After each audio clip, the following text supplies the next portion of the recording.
রিচার খেলা শেষ করে পুলিশের হাতে তুলে দিল রিচাকে কথা। হ্যাঁ বন্ধুরা, এমনটাই দেখতে পাবো আমরা কথা ধারাবাহিকের আগামী পর্বগুলোতে। বুলি নীলাদ্রিকে বলে, ভালো সাহেব আমাকে অনেকগুলো লেখা প্র্যাকটিস করতে বলেছে, তুমি একটু সেগুলো লিখে দিও, আমি গোবরডাঙ্গায় যাচ্ছি কাজ শেখার জন্য। অগ্নি বুলিকে বলে যে তুমি কাজ শেখার পর এখানেই দাঁড়াবে, আমি তোমাকে এখান থেকে নিয়ে যাব। এই বলে অগ্নি চলে যায়। তখনই কথা দেখতে পায় যে গাড়িটা কথাকে এখানে এনে দিয়েছিল সেই গাড়িটাতেই রিচা কোথাও যাচ্ছে। আর বুলি বলতে থাকে যে এই গাড়িটা এখানে কি করছে। তখনই রাজা বলে যে ওই যে খাবার দাবার নিয়ে যাবে বললো না, সেটাই হয়তো। তখন কথা বলে এখানে গাড়ি আনার তাহলে কি উদ্দেশ্য আছে। অন্যদিকে রিচা প্রান্তিকের সাহায্যে সমস্ত মালপত্র নিয়ে আসে আর বলে আজকেই সব মাল সিঙ্গাপুরে পৌঁছে যাবে। অন্যদিকে পাড়ার অনুষ্ঠানও শুরু হয়ে যায়, সবাইকে বুলি সাজিয়ে দেয়। হঠাৎ করে যাওয়ার সময় অগ্নির সঙ্গে ধাক্কা লাগলে অগ্নি বলে তোমার কি হাতে পায়ের কোনো কন্ট্রোল নেই। তখনই মনে পড়ে যায় এই কথাটা তো শুধু কথাকেই বলতো অগ্নি। তারপর সেখান থেকে চলে যায় কথা। রিচাকে ফলো করে দেখতে পারে যে একজনের সাথে রিচা অনেকক্ষণ ধরে কথা বলছে। কথা ভেবে পায় না রিচা এই লোকটার সঙ্গে এত কি কথা বলছে, আর এই লোকটাকেই বা আমার তো চেনা চেনা কেন মনে হচ্ছে। তখনই সাহস করে রিচার সামনে আসে কথা আর বলে যে গোবরডাঙ্গায় সেই গাড়িটা কি করছিল।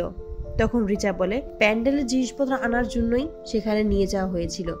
কথা বলে বাড়ির এত লোক থাকতে তোমাকেই কেন সেখানে যেতে হবে, তোমাকেই কেন যেতে বলা হয়েছে। তখনই সেখানে অগ্নি আসলে রিচা বলে এই মেয়েটা আমাকে ফলো করছে, ওকে বন্ধ করতে বলো। এই বলেই সেখান থেকে চলে যায়। কথা বলে যাকে আমার সন্দেহ হয় তাকেই আমি ফলো করি। এরপর সমীর রিচাকে বলে তোমরা যা যা ইনস্ট্রাকশন দিয়েছো আমার পরিবারের বিরুদ্ধে গিয়ে হলেও আমি সেগুলো ফলো করেছি। আমার একটাই কথা, আমার ছেলের যেন কোনো ক্ষতি না হয়। তখনই রিচা ভাবতে থাকে ওপর থেকে অর্ডার চলে এসেছে, এরপরই টার্গেট হবে অগ্নি। আর অগ্নির সাথে আমার তো অন্যরকম একটা শত্রুতা আছে। অগ্নি যখন রিচার সঙ্গে কথা বলছিল খাবার নিয়ে, তখনই দেখতে পায় বুলি কিছু একটা করছে।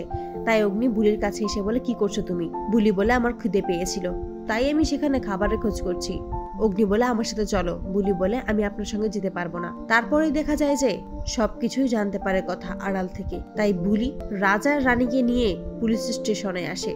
পুলিশ অফিসারকে বলে যে শিগগির চলুন আমাদের সঙ্গে, বেআইনি মাল পাচার করা হচ্ছে। তখনই পুলিশ বলে তোমরা কে আর তোমাদের সাথে আমি কেনই বা যাবো। তখনই রানী তার আইডি কার্ডটা দেখিয়ে বলে আমি ইন্সপেক্টর পূর্বা দত্ত, আশা করি এবার আমাদের সাথে যেতে আপনার কোনো অসুবিধা হবে না। গহবাড়িতে পুলিশ হাজির করেই রিচার খেলা শেষ করে দেয় কথা। তো বন্ধুরা তোমরা এটাই তো চাও, এভাবেই যেন পুলিশ ডেকে এনেই রিচার খেলা শেষ করে কথা কমেন্টে জানাও। আর নিয়মিত আপডেট পেতে আমাদের চ্যানেলটি এক্ষুনি সাবস্ক্রাইব করে পাশে থাকো। ধন্যবাদ।